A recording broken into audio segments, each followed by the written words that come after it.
5절에서 9절 말씀입니다. 레위기 24장 5절에서 9절 제가 공독에 올리겠습니다. 너는 고운 가루를 가져다가 떡 12개를 굽되 각 덩이를 10분의 2 에바로 하여 여호와 순결한 상 위에 2줄로 한 줄에 6씩 진설하고 너는 또 정결한 유향을 그 각 줄 위에 두어 기념물로 여호와께 화제를 삼을 것이며 안식일마다 이 떡을 여호와께 항상 진설할지니 이는 이스라엘 자손을 위한 것이요 영원한 언약이니라. 이 떡은 아론과 그의 자손에게 돌리고 그들은 그것을 거룩한 곳에서 먹을지니 이는 여호와의 화제 중 그에게 돌리는 것으로서 지극히 거룩함이니라. 이는 영원한 규례니라. 아멘. 날이 많이 추워졌고요. 이제 내일 밤이면 이제 서머 타임도 시간을 조절해야죠. 1시간 잃어버리는 거예요. 갑자기 우회져도 날 이렇게 내일부터도 비가 와요. 내일도 오고 주일도 오고 한 계절은 어김없는 것 같아요. 그때 되면 딱 그냥 분위기도 있고 그러니까 그런 상황들이 우리의 마음을 더 이렇게 위축되게 합니다. 그 상황을 보면서 또 생각하는 것이 영적으로 사단은 또 생각이 되죠.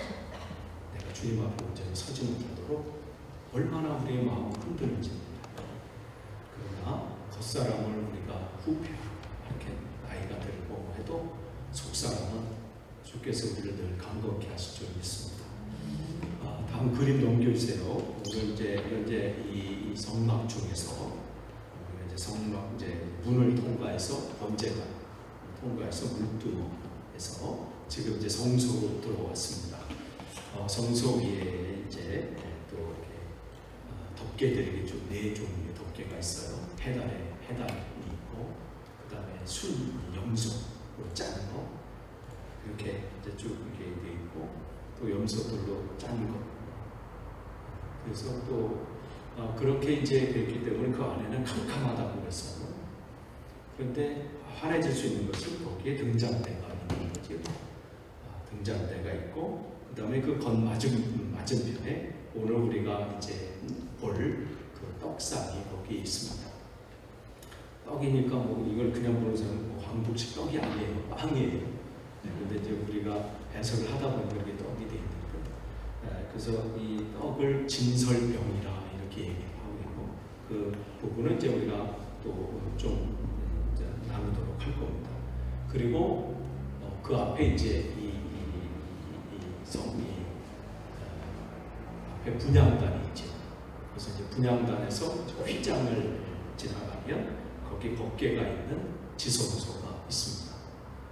그래서 우리가 지금 오늘은 이 떡상에 대해서 나누도록 하겠습니다. 다음 넘겨주세요. 떡상이 이런 모양이에요. 그래서 그래서 옆에 있는 것은 어깨 메고 갈 때 쓰는 거고요.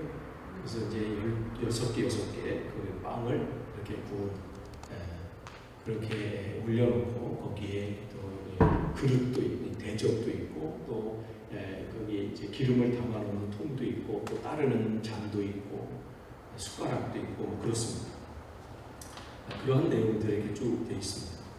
그러면 오늘 우리가 떡상을 살펴보면서 이곳의 의미가 뭔지 그것을 우리가 하나하나 살펴보도록 하겠습니다. 다음으로 넘겨주세요. 떡상의 모양은 아까 말씀드린 대로 이런 모양입니다. 그래서 가로는 2규빗, 그러니까 1규빗을 말씀드린 것처럼 정확한 건 없어요. 45cm라고 말하는 분도 있고 50cm, 50cm가 좀 넘기도 하고. 근데 계산하기 편하게 50cm로 하면 가로가 한 1m 정도 되는 거죠. 여기가 1m. 그 다음에 여기는 1규빗이니까 50cm.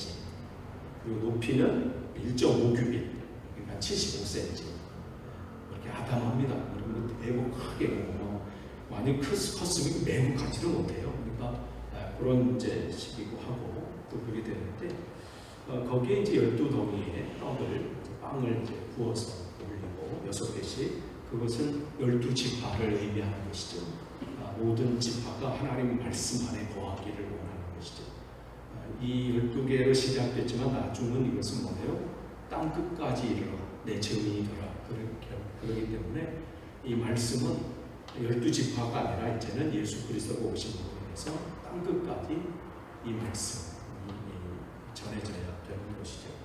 그래서 그 위에는 떡상 위에는 이 대접이 있고요. 빵을 이렇게 담아놓는 이제 쌓아놓는 대접이 있고, 그 다음에 숟가락하고 숟가락 이제 거기에 있는 이제 기름을 또 발라서 또 먹어야 되기 때문에 또 숟가락도 있고, 거기에 유향 이 기름을 담아놓은 이 병도 있고, 그것을 또 이렇게 따르는 유향잔 등도 있습니다.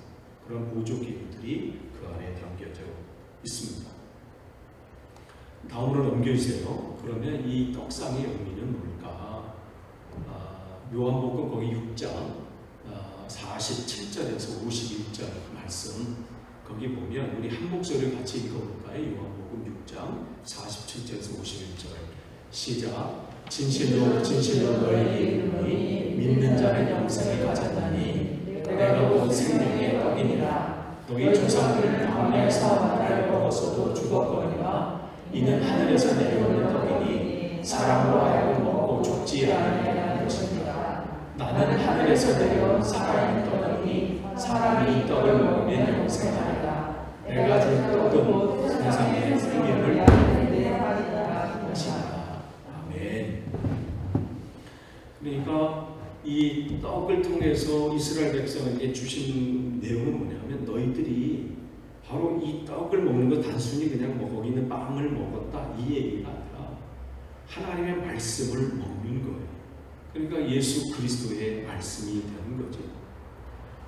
로마가 세계를 지배할 그 당시에 황제가 어떠한 이제 오더를 명령을 내리는데, 처음에는 이 종이나 뭐 이런 그런 데서 이제 이 전달을 했는데 중간에 이게 정부가 세버리는 걸 뺏겨버리니까, 그러면서 어떻게 했냐면 이 노예를 사용해서 이 내용을 전달하는 방법을 나중에 썼어요. 그래서 노예들은 어떻게 했냐면 머리를 쫙 완전히 바짝 깎습니다. 그리고 거기 문신하듯이 거기에 쓰는 거예요. 노예들은 그때 참 힘들었어. 그래서 어떻게 여기 한 다음에 어떻게 머리가 길 즈음 될 때 가는 거예요. 그러니까 가면서 점점 더 길어지니까 발각이 되지 않죠. 그러니까 그 병사들이 그 노예가 달려오는 그걸 보고 오면 노예가 온다 이렇게 해야지 않아요.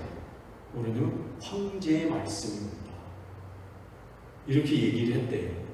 그러니까 오늘 우리가 이 떡상을 보면서 예수 그리스도를 보면서 뭘 보냐면 하나님의 말씀인 거죠. 우리가 내가 하나님의 말씀을 만났다 이렇게 하는 겁니다. 그래서 주님께서는 내가 생명의 떡이다, 내가 생명의 빵이다, 그렇기 때문에 나를 먹어야 산다 분명히 말씀을 하십니다. 그래서 이 떡상의 의미는 바로 말씀이고, 그리스도인들은 말씀을 먹어야 산다는 의미가 있습니다. 다음으로 넘겨주세요. 그러면 떡의 특징이 있어요. 이 떡을 다른 말로 하면 여기 성경에 진설병이라 이렇게 나와 있어요. 진설, 즉 봉헌한다, 바치는 떡이다 이런 의미거든요.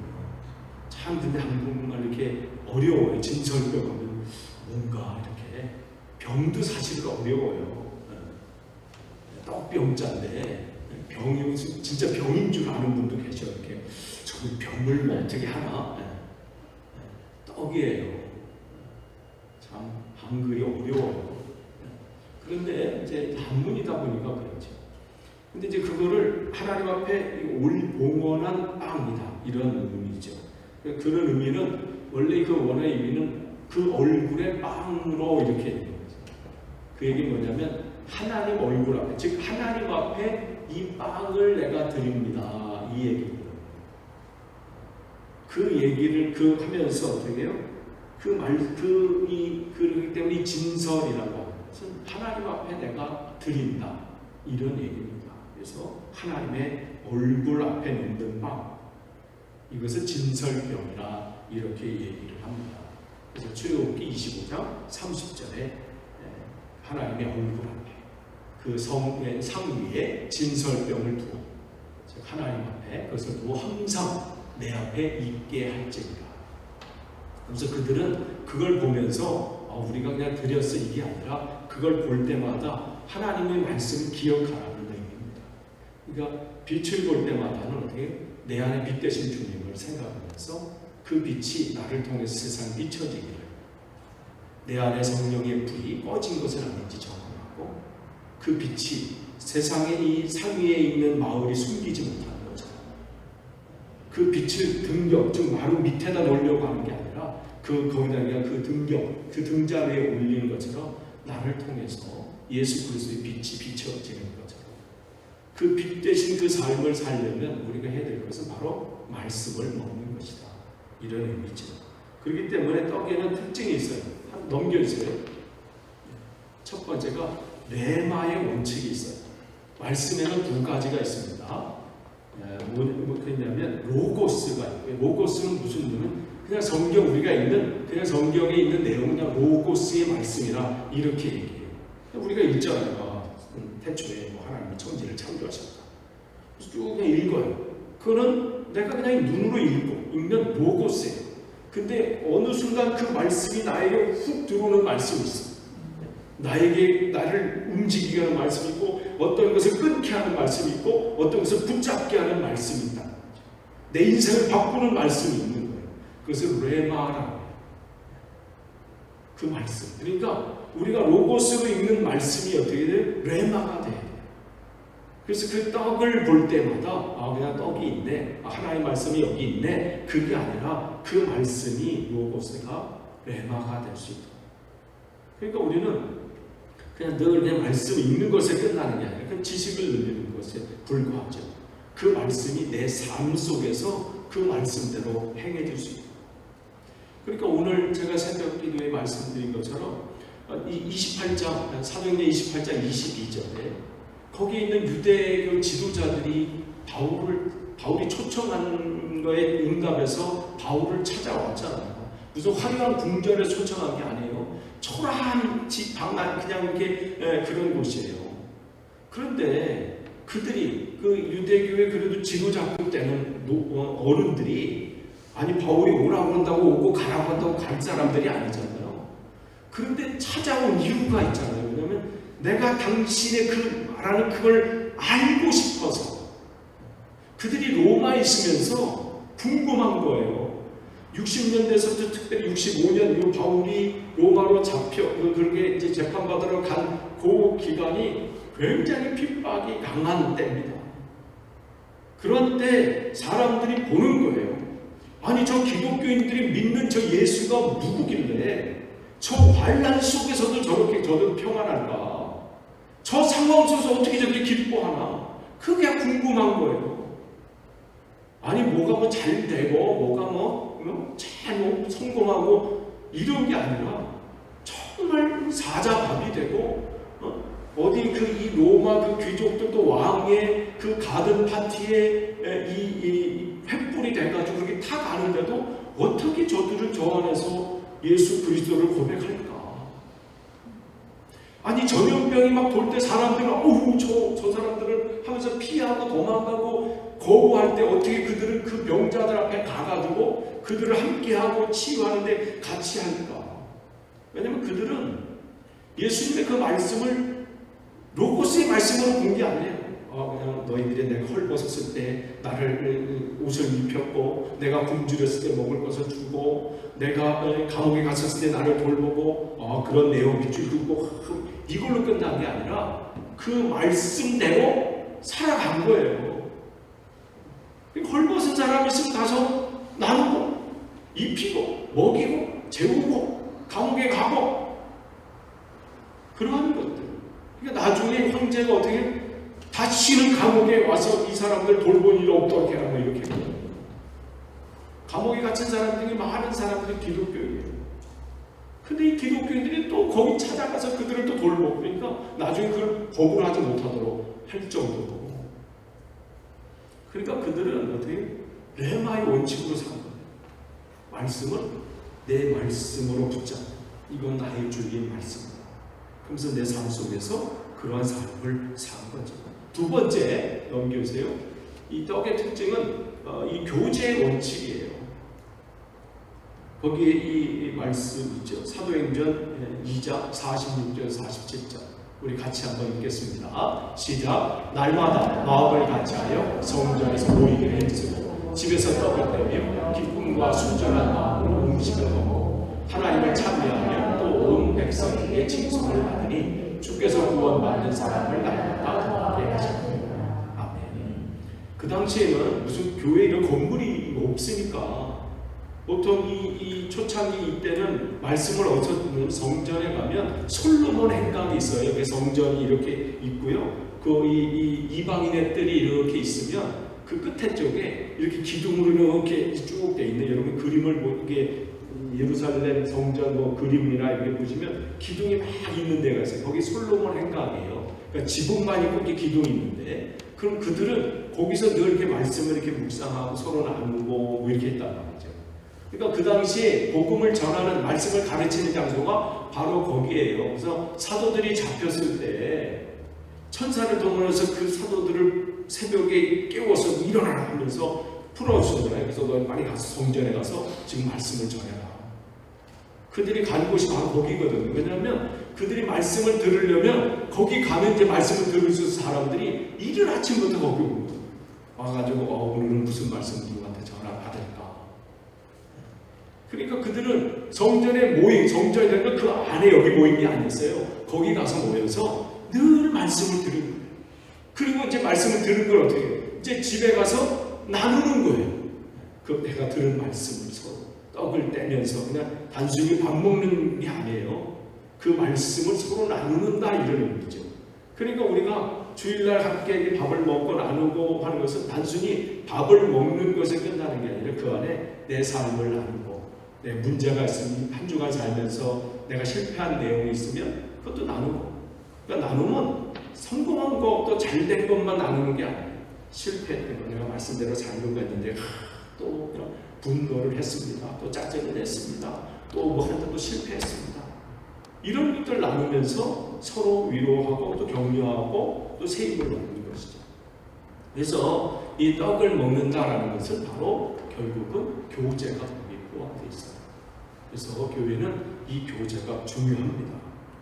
그러한 일들이 있었고요. 또 넘겨주세요. 세 번째, 항상의 원칙이에요.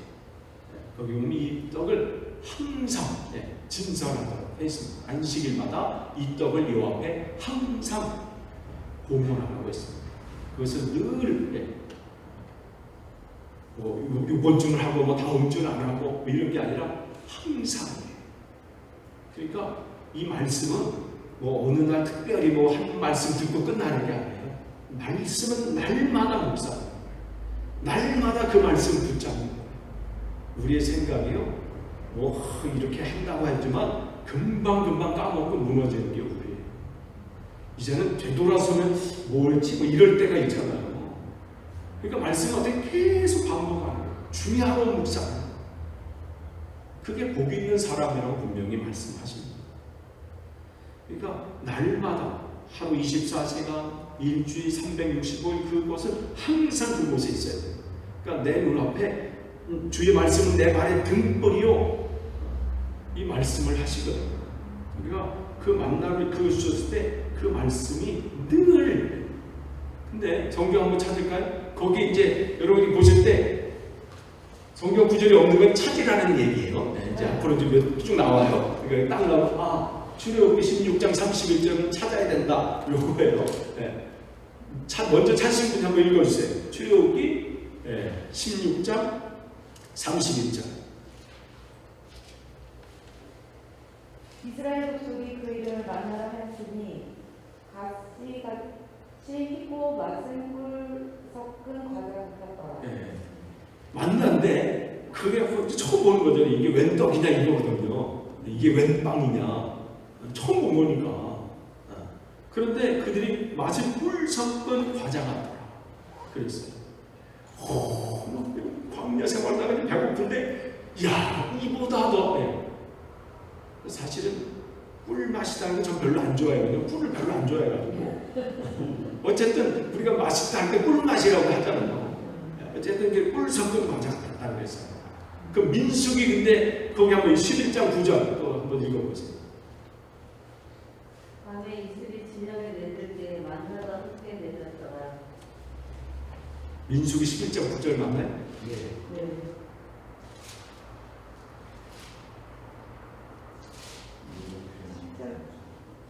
민수기 11장 10절.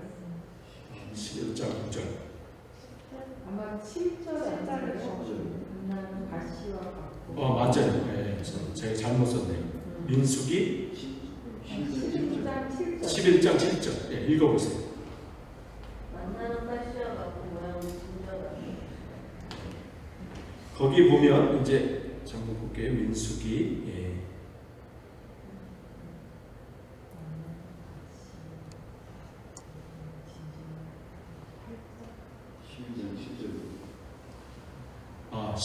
8절, 민수기 11장 8절.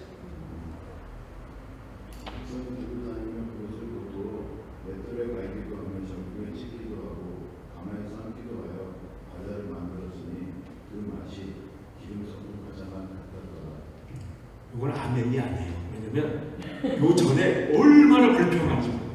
우리가 애굽에 있었을 때는 마늘도 먹고 뭐 불평하면서 이제 만나를 뭐라 그러냐면 경제도 불평한다는 또 배고프잖아요. 그러니까 먹는 것도 아유 또 먹자 이거밖에 없으니까. 근데 지금 맛이 어떻게 해요? 기름 섞은 쪄든 맛이라는 거예요. 그러니까 그 전까지 처음에는 어떻게 꿀 섞은 과자 뭐 이렇게 했다가 이제 불평 막 했어. 우리가 애굽에 있었을 때 막 먹은 게 이거밖에 없네 하면서 먹었는데 이거밖에 없네 하면서 또 쪄서 먹게 이렇게 다 먹고 하는데 이제 어떻게 기름 쪄든 맛이다. 만나는 바뀐 게 없어요. 어떻게 우리 입맛이 바뀌어요. 주님은 변함이 없어요. 우리의 감정이 바뀌어요. 어느 때는 할렐루야, 어느 때는 어휴 놀랄루야 막 하면서 계시니 안 계시니. 그러니까 우리 주님은 오늘날 계셨다 안 계셨다만 우리 마음대로 해. 늘 거기서 계시고 늘 나와 함께 하시고. 그걸 말해주는 거예요. 말씀 늘 우리가 시작부터 끝까지 그 말씀은 늘 꿀송이 같은 말씀이에요. 이 신앙이 참 처음부터 끝까지 이게 우리의 훈련이에요. 바울은 20대 주님을 만나고 그때 50대의 이제 생애 이제 노년을 보내면서 똑같이 주님을 향한 그 열정, 사모함, 감옥에 갇히든 의도 터지든 뭐 배가 고프든 뭐 죽을 고비라든 예수 그리스도 전하는 건 똑같아요. 죽을 때까지 그가 순교당하는 그 자리까지 그게 하나님 말씀을 늘 그 꿀송이보다 더 달다고 고백한 그 시편 기자의 고백. 바로 그렇기 때문에 이 번제단의 불은 항상 타올라야 되고요. 물두멍에 있는 그 물은 항상 정결한 문이 차여져 있어야 되고 여기 있는 등잔대의 불은 빛이 드러나야 되고 이 떡은 항상 그 자리에 있어야 되고 여기 분향단의 기도는 항상 그 향기가 올라가야 됩니다. 그런 것처럼 우리 신앙은 어떻게 해요? 늘 내 그 자리에 있어야 돼요. 내 맡은 직분, 내 맡은 그 성도로서의 삶 시작부터 끝까지 완주하는 게 참 중요합니다. 그러니까 어떤 사람이 시작을 참 잘하는데 가다가 흐지부지해가지고 끝나는 사람. 우리가 참 죽는 것은 어떻게 다음 문을 열고 다음 문을 타고 하는 거거든요. 우리가 여기서 예배드리고 막 하지만 끝나면 어떻게 저 문을 통해서 나가는 거죠. 죽음이 그런 거거든요. 우리 나그네 인생 같은 이 땅의 삶을 살다가 우리는 몰라요. 언제 하나님께서 부르실지. 아니 우리 요즘 같이 교제하고 있는 김대영 성도님 다음 주 목요일 원래는 11월 말 원래는 사실은 작년 내년 2월 그래서 이번 막 하려고 하셨잖아요. 그래서 겨울에 가족들 와가지고 함께 연구 좀 본 다음에 가려고 계획을 세웠는데 11월 말 그래서 11월 말이니까 몇 번 더 하고 하는데 갑자기 다음 주 오라 하면 가는 거예요. 아닌데요? 뭐 이럴 수 있나요? 회사에서 이제는 돌아보시오. 그러면 짐 싸고 가는 거예요. 아직 저 안 되는데 영국은 좀 더 가봐야 되는데요. 그분하고 더 교제를 나눠야 되는데 못했는데요. 뭐 어떻게? 밥을 내가 지난주 우리 교회에서 한 번밖에 못 먹었는데, 그래도 몇 번은 더 먹고 가기로 할 계획이 있는데 안 돼요. 가라고 가는 거지. 온일에도 마찬가지야. 가라고 가는 거지. 난 여기에 좀 싸우니 할 수 없거든. 우리 신앙도 마찬가지야. 늘 그 자리에 있지만 부르시면 가는 거예요. 그러나 부르시기 전까지는 그 자리에 있어야 돼요. 그 자리에 흔들림 없이. 그게 항상 원칙. 다음으로 넘겨주세요. 네 번째가 성령의 원칙이에요. 진설병은 기름을 부어서 반죽을 했습니다. 또한 그 기름을 또 찍어 먹었습니다. 그렇기 때문에 이 떡이 이렇게 진설된 위에 거기 이 기름을 담은 그 주전자 같이 생긴 게 있는 거예요. 그래서 먹을 때마다 또 그 기름과 함께 먹었습니다. 성경에서 기름은 성령을 의미하죠. 이게 뭐냐면 누가복음 1장 말씀 한번 찾아보실래요? 누가복음 1장 35절에서 37절.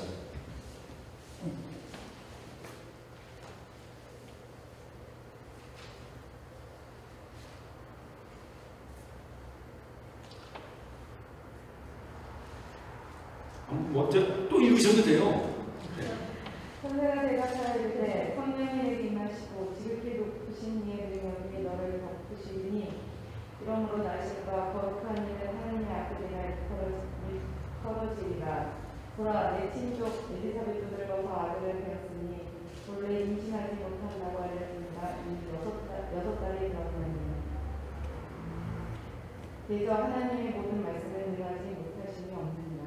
아멘. 지금 마리아에게 천사가 와서 잉태의 소식을 전하는 거예요. 근데 내가 그 남자를 알지 못하는데 무슨 소리십니까? 그게 어떻게 내게 이루어집니까? 그런데 주의 성령이 그 마리아에게 딱 임할 때 어떻게 해요? 그의 생각과 그것이 바뀌어지는 게 보여요. 누가복음 1장 그 다음 절 한번 읽어보세요. 1장 38절.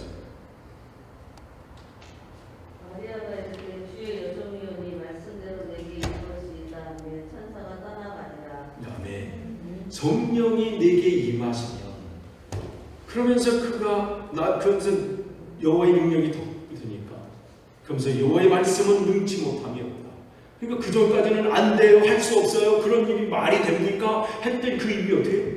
주의 여종이오니 말씀대로 되기를 원합니다. 갑자기 그 마음이 서운해지고 막 바뀌어서 그런데요. 주의 영이 그에게 임하니까. 그러니까 우리가 말씀을 읽고 묵상하고 하지만 그게 내 말씀이 되려면요. 주의 성령이 그 말씀 안에 임할 때, 그 말씀 가운데 주의 영이 임할 때 역사가 나타나는 거예요. 그러니까 그 볼 때마다 어떻게 우리는 주님 내가 말씀을 읽습니다. 내가 묵상합니다. 내가 설교를 듣습니다. 하나님 내가 말씀 읽을 때마다 주의 영이 나에게 함께 하셔서 깨닫게 하시고 그 말씀이 내 삶 속에서 역사가 나타나도록 해주옵소서. 그렇기 때문에 이 떡상의 주인은 성령의 원칙이 있습니다. 사람으로 할 수 없어요. 그 진설병이 할 때 기름으로 반죽하는 거예요. 그렇게 만들라고 하신 이유가 있는 거예요. 우리가 말씀에 내 생각으로 내 경험으로 보는 게 아니잖아요. 주의 영이 깨우쳐 주셔야 돼요. 그걸 보이는 눈을 열려 주셔야 그 말씀이 비로소 보이게 되는 거고 그렇게 되는 겁니다. 그러니까 기름과 함께 또 먹게 하셨습니다. 그래서 성경은 성령의 감동으로 된 거라고 말씀을 하십니다. 사람이 뭐냐고 해서 어떤 소설가 쓴 게 아니에요. 성령께서 그 사람을 감동케 해서 쓰게 하신 거거든요. 그렇기 때문에 그 말씀은 그냥 내 인간의 눈으로 볼 때는 이해가 안 되는 게 투성이고 말도 안 되는 것, 이게 말이 되나? 그러나 그 말씀이 성령을 통해서 볼 때에 믿어지는 것이고 또 그 속에서 놀라운 역사가 나타나게 되는 것이죠. 또 하나 넘겨보겠습니다. 다섯 번째는 성숙의 원칙이에요. 호세아 10장 8절에 보면 에브라임, 즉 북이스라엘이잖아요.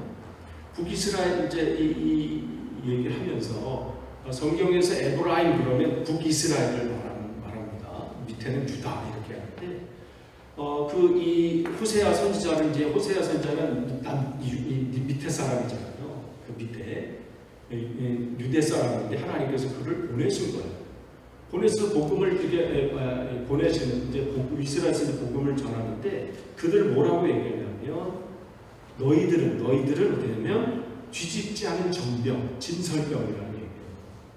그러니까 떡 빵인데 한쪽만 타고 있는 거예요. 뒤집지 않았다는 거죠. 얘기는 뭐예요? 우리가 말씀을 어떻게 한 부분만 한 부분에서 이단의 특징이죠. 이것이 성경 어떻게 전체를 보는 거예요. 이쪽만 보면 어떻게 진짜 그런 것 같아. 전체를 보는 거예요. 뒤집어야 되는 거예요. 어떤 사람은 말씀을 묵상을 많이 하는데 행함은 없어. 뒤집지 않은 거예요. 뭐든지 어떻게 골고루 익혀야 돼요. 잘 익혀야 돼요. 그래서 그 이스라엘을 책망하고 너희들은 뒤집지 않은 전입니다. 뒤집지 않은 빵이다. 그러니까 정말 어떤 분들은 봉사의 그냥 발은 바짝 잘 익었는데 어떻게 해요? 이 말은 안 익은 데가 있어. 어떤 사람은 뭐 말씀하면 막 하는데 행함을 보면 저분이 성도인가? 뭐 이럴 때도 있고요. 그러니까 제 아무리 독수리라도요 한 날개를 못 날아요. 근데 똥파리는요 두 날개에서 똥파리는 다 가고 싶은 데 다 가. 그러니까 우리가 두 날개가 참 중요합니다. 그래서 우리는 성령으로 시작해서 성부로 주님, 내가 혹시 다듬어지지 않은 부분, 혹시 내가 잊지 않은 부분이 있다면 하나님, 거기도 주님의 은혜, 성령의 은혜로 구워지기를 원합니다. 뒤집어지는 역사가 있기를 원합니다. 뒤집어져야 돼요. 근데 내 힘으로는 못 뒤집어. 뒤집을 것 같으면 12번 뒤집었죠. 호떡 굽는데 안 뒤집는데 걔가 알아서 이게 뒤집어지던가요? 그 만드는 사람이 뒤집을 때까지는 어떻게 해요? 안 나거든요. 그러니까 이렇게 구하셔야 돼. 주님, 참 내가 이 부분은 참 잘 나가고 있는 것 같은데 이쪽 부분 상황만 되면 내가 여전히 안 익은 그 모습, 날거의 그 모습이 그대로 나옵니다. 주님, 나를 좀 뒤집어 주십시오. 나를 하나님 새롭게 해주십시오. 바로 그 일들이 일어나야 돼요. 주께서 우리를 단련하실 거예요. 그래서 그건 욥의 고백이잖아요. 나를 단련하셔. 나는 천금같이 나옵니다. 그는 다 자기를 보면서 깨닫게 되는 거예요. 또 6번째, 무교병의 원칙이 있어요. 레위기 2장 5절에 보면 거기에 누룩을 넣지 말라. 그 말씀을 하십니다. 출애굽기 12장 15절 한번 찾아보세요. 출애굽기 12장 5절, 15절. 출애굽기 12장 너희 어린 양은 품없고 이르되 15절, 15절. 잘못 썼네. 15절. 너희는 11조와 무교병을 먹을지니 그 첫날의 무교를 너희 집에서 제하라. 무릇 첫날부터 7일까지 유교병을 먹는 자는 이스라엘에서 끊쳐지리라. 무교병, 지금 누룩을 넣지 말라고 계속 말씀을 하시거든요. 출애굽기 12장 15절입니다. 5절이 아니고 15절. 그 말씀을 하세요. 그래서 성경에서 누룩은 악의 상징이에요. 그래서 순수성을 그러니까 모든 그 성경에 있는 모든 걸 통해서 이스라엘 백성을 가르치기 원하는 거예요. 그래서 레시피를 알려주시는 게 아니에요. 그걸 통해서 우리들이 뭘 붙잡아야 되는지, 뭘 버려야 되는지 그것을 알려주시길 원하는 거거든요. 고린도전서 5장 7절에서 8절 한번 읽어보세요. 고린도전서 5장 7절에서 8절.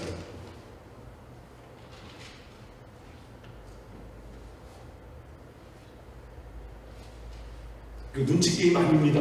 먼저 누가 읽으시면 돼요. 너희는 누룩 없는 자인데 새 덩어리가 되기 위하여 묵은 누룩을 내어버리라. 우리의 무교절 양보 그리스도께서 희생이 되셨느니라. 이러므로 우리가 명절을 지키되 묵은 누룩도 누룩도 말고 계약하고 악독한 누룩도 말고 오직 순전함과 진실함에 누룩 없는 떡으로 하자. 아멘. 네. 주님을 향한 그 순수한 마음. 그러니까 무교병은 다른 게 내 안에 들어오지 않다. 내 안에 다른 생각과 그런 것들이 나를 휘둘르지 않도록 늘 하나님 말씀으로만 난 살기를 원합니다. 그렇기 때문에 성경에는 이 포도원에 두 종자를 섞어서 뿌리지 말라. 농사법을 알려주시는 게 아니에요. 그걸 통해서 뭐냐면, 그러니까 그들은 눈만 보면 어떻게, 하나님 말씀이 생각나야 돼. 씨앗을 뿌릴 때도 생각나고, 그래서 옷도 어떻게 해요? 이 실을 직접 하지 말라 이렇게 말씀하시잖아요. 양털과 배실로 짜지 말라. 지금 뭐라면서 혼방 뭐 이런 걸 하지 말라 그 얘기가 아니라 그 당시에는 그런 걸 통해서 어떻게 말씀을 가르쳐 주는 거예요. 그냥 뭐만 볼 때마다 그냥 집을 안에 들어오든 밖에 나가든 뭘 하든 늘 하나님을 기억하고. 그 당시에는 무슨 학교나 뭐 이런 교재들이 없잖아요. 그러니까 생활 속에서 그들은 늘 말씀을 봐야 되는 거예요. 그러니까 내 생각이나 내 감정이나 내 판단이 그 안에 들어가지 않도록 늘 그렇게 생각 안 하면요 수시로 들어가거든요. 생각을 해도 들어가는데 생각 안 하면요 무의식 중에 무심코 하는 일들이 참 많아요. 운전도요 생각 없다 하면요 이쪽으로 권사님 댁으로 이렇게 가야 되는데 이게 경찰 입장대로 교회 쪽으로 틀 때가 있어요. 교회 쪽 이렇게 늘 거기 토러스 거기서 늘 교회 쪽으로 가다 보니까 다시 이렇게 아무 생각 없으면 그렇게 정신 차려 아니면 우리가 그럴 때가 많아요. 그러니까 늘 어떻게 내 안에 다른 것이 섞이지 않도록 내 생각에 내 마음에 다른 것이 오지 않도록 이것은 복음의 순수성을 말합니다. 끝으로 이제 7번째예요. 사명의 원칙이에요. 그것은 이 레위기 24장 9절 레위기 2장 5절 한번 같이 거기 읽어볼까요? 거기 레위기 2장 5절 같이 읽습니다. 안에 부서진 것으로 소재 예물을 드려보든 고운 가루에 누룩을 말고 기름을 섞어 이렇게 돼 있어요. 무교병이잖아요. 이거 한 넘겨주세요. 사명의 원칙 레위기 20 마지막으로 사명의 원칙 레위기 24장 9절 같이 읽겠습니다. 시작.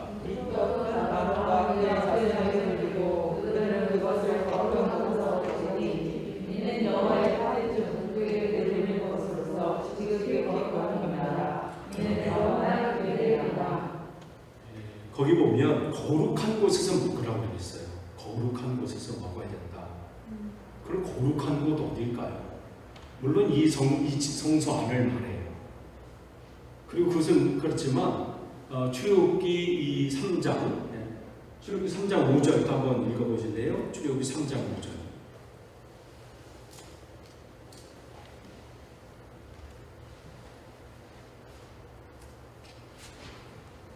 출애굽기 3장 5절 하나님이 이르시되 이리로 가까이 오지 말라. 내가 선 곳은 거룩한 땅이니 내 발에서 수행하라. 아멘. 거룩한 곳에서 먹으라고 할 때 그 거룩한 곳은 어디 뭐 구별돼가지고 여기는 거룩한 곳 그 건물 전화서니까 여기는 성전이니까 여기는 거룩하고 성전 밖에 나가면 거룩하지 못한 땅 그 말을 하는 게 아니라 여기 지금 이 출애굽기 3장 5절 말씀 보면 모세를 만나 하나님을 이제 대면하는 그러한 시간이잖아요. 그런데 주님께서 말씀하신 내가 선 곳은 거룩한 땅이니 그 땅이 특별해서가 아니라 뭐예요? 주님께서 그곳에 계시기 때문에 거룩한 곳이라는 것이죠. 그러니까 거룩한 곳에서 먹으라고 하는 것은 뭐냐면 내가 선 곳을 거룩하게 만들라는 거예요. 그리고 어떻게든 우리가 거룩하게 만들까요? 내가 그 곳에서 하나님과 늘 교통하고 하나님의 은혜 안에 거하면 그곳이 뭐가 되는 거예요? 거룩한 곳이 되는 것이죠. 그러니까 내가 거한 곳에서 내 삶이 거룩한 곳에서 먹으라고 하는 것은 그곳에서 늘 하나님의 말씀을 이 말씀이 거룩하게 되도록 만드는 것입니다. 그러니까 우리의 사명이 거기에 있어요. 내가 성도로서 사명을 사는 것은 그냥 나 어디 교회 다니는 사람으로 끝나는 게 아니라 사람들 앞에 저 사람이 성도구나. 예수 믿는 사람이구나. 그것이 드러나는 것이죠. 그렇기 때문에 아까 말씀드린 것처럼 바울이 그 노년의 삶 속에 이 가택연금, 그 집안에 갇혀서 어디로 제대로 못 가고 집 옆에는 로마 군인하고 같이 이렇게 쇠사슬을 같이 묶고 이렇게 있으니까 어딜 가든 같이 가야 되는 거예요. 그리고 뭐 밖에도 뭐 도망갈 수도 없고 어디 갈 수도 없고 늘 그 사람이 지켜보는 거잖아요. 그러니까 그런 가운데 사람들을 만나면서 사람들은 궁금해서 오는 거죠. 저 사람이 믿는 예수가 뭔가? 그러니까 그는 그의 삶이 뭐 평안하든 아니면 뭐 자유롭든 아니든 늘 그 사명을 감당하는 거예요. 그곳이 거룩한 곳이 되고, 즉 하나님의 말씀이 있는 자리, 하나님이 통치하는 자리. 그러니까 나는 죽는 거예요. 나는 날마다 죽고 오직 예수 그리스도가 사는 곳이 되게 만드는 것이죠. 그게 거룩한 거예요. 그러니까 내 직장이 그런 곳이 되야 되고, 내가 거하는 가정이 그러한 곳이 되야 되고, 내 일터가 그러한 곳이 되는 것이죠. 끝을 냈습니다. 오늘 우리는 이제 떡상에 대해서 말씀을 나눴습니다. 그러니까 늘 하나님의 말씀이 내 그 말씀, 그냥 그걸 끝나는 게 아니라 그 말씀 날마다 묻고 그 말씀이 내 안에서 역사하고, 그리고 그렇게 삶걸음한 그런 어떻게 그런 생활을 사는 거에 여기는 내 삶 생활, 빛 대신 주님, 빛을 드러내는 삶, 말씀으로 채워지는 삶, 날마다 기도로 이제 우리가 다음 주 이제 분향단에 대해서 이제 할 텐데, 그런 사람이 다음 대에 어떻게 휘장을 지나 다음 대에 주님의 이 임재의 자리로 가게 되는 거예요. 왜 나는 안 만나시고 나에게 뭐 훈련이 필요한 거예요. 훈련. 그 훈련이 있어야 그 다음인 거죠. 그러니까 우리가 하나하나 배우면서 우리가 그 자리로 온전히 나아가기를 바랍니다. 기도하겠습니다. 하나님 감사합니다. 우리가 연약하지만 오늘도 주님의 은혜를 구하면서 이 자리에 놓였습니다.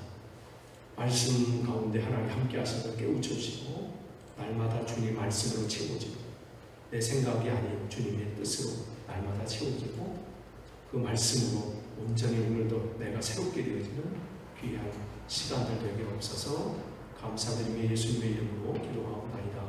아멘. 주기도문 하시겠습니다.